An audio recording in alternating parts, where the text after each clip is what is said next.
May 1945. The war was collapsing in on itself, and the Luftwaffe vanished almost overnight. Across Europe, thousands of German aircraft, fighters, bombers, prototypes, and experimental jets, lay abandoned where their crews had last touched the ground.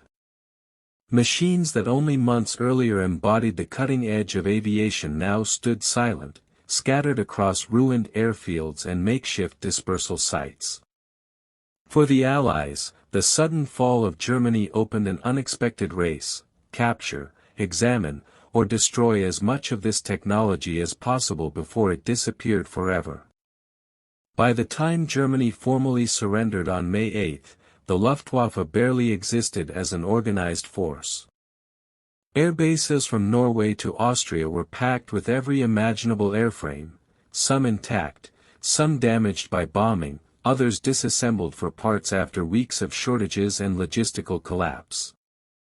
Fuel had run out long before the final battles, command links were broken, and vast segments of the air arm had been grounded for weeks.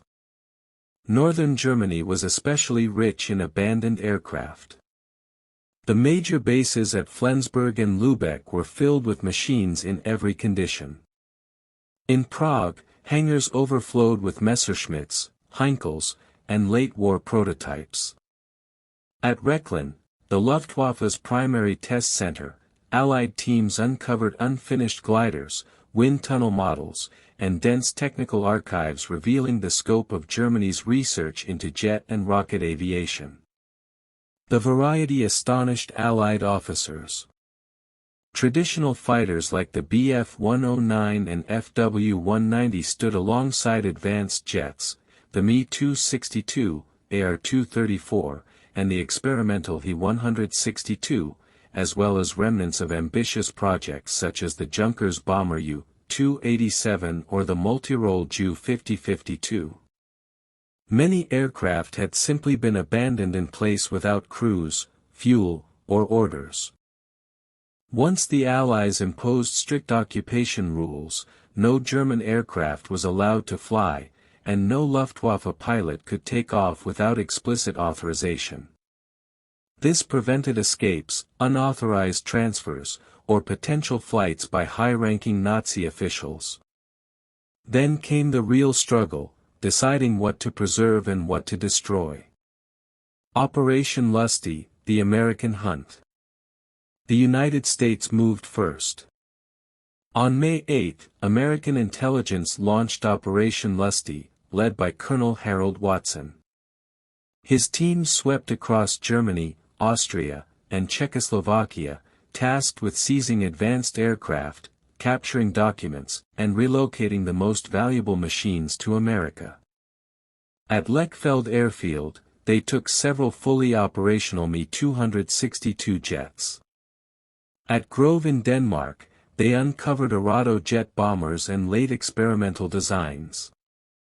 Selected aircraft were flown or dismantled and shipped to Wright Field in Ohio and Freeman Field in Indiana for comprehensive evaluation. American test pilots studied swept wings, early jet propulsion, and high-speed aerodynamics using captured German machines. The British approach, Operation Surgeon. Britain launched its own effort, Operation Surgeon. While the Americans focused on hardware, the British wanted the engineers behind it. Royal Aircraft Establishment teams occupied airfields in Schleswig, Fassburg, Husum, and Rechlin, interviewing personnel and seizing documents. Test pilots at Farnborough flew captured jets like the Me-262, studying their performance and design strengths. They paid particular attention to the Heinkel He-162, whose lightweight structure inspired ideas for future trainers and interceptors. The Soviet push eastward. The Soviet Union moved with equal speed. Trophy brigades swept through Saxony, Silesia, Thuringia, and Czech territories, seizing factories and airfields. Production centers such as the Avia plant in Prague fell under Red Army control. Aircraft, spare parts, and entire workshops were shipped east, where Soviet engineers studied the Mi-262 and AR-234 to inform their own first-generation jet programs. The first shadow of the Cold War. As all three major powers scrambled for German technology, tensions emerged. Each raced to secure rare prototypes, often only one or two existed, created disputes about who had rightful access. Even before the Cold War began, its outlines could already be seen in these arguments over wrecked hangars and abandoned jets. The destruction of the Luftwaffe fleet. By late 1945, the Allied Control Council ordered that Germany retain no military aircraft of any kind. The most valuable machines had already been removed, everything else was to be destroyed. From 1945 to 1948, European airfields became vast scrapyards. Aircraft were stripped, burned, sunk offshore, or cut apart for their metal, material that Europe desperately needed for reconstruction. Entire rows of fighters were broken down at Grove. British units destroyed intact bombers in northern Germany. Even advanced jets not selected for study were dismantled or scrapped. Thousands of aircraft disappeared forever. Economic realities accelerated the process.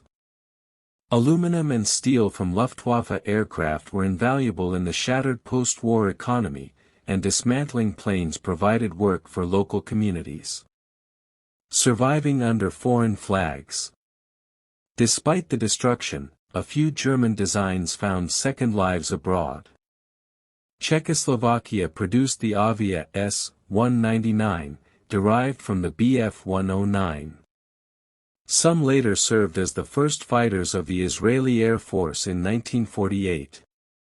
Spain continued manufacturing the Hispano Aviation HA-1112, a Spanish-engine Bf-109 variant, which survived into the 1950s.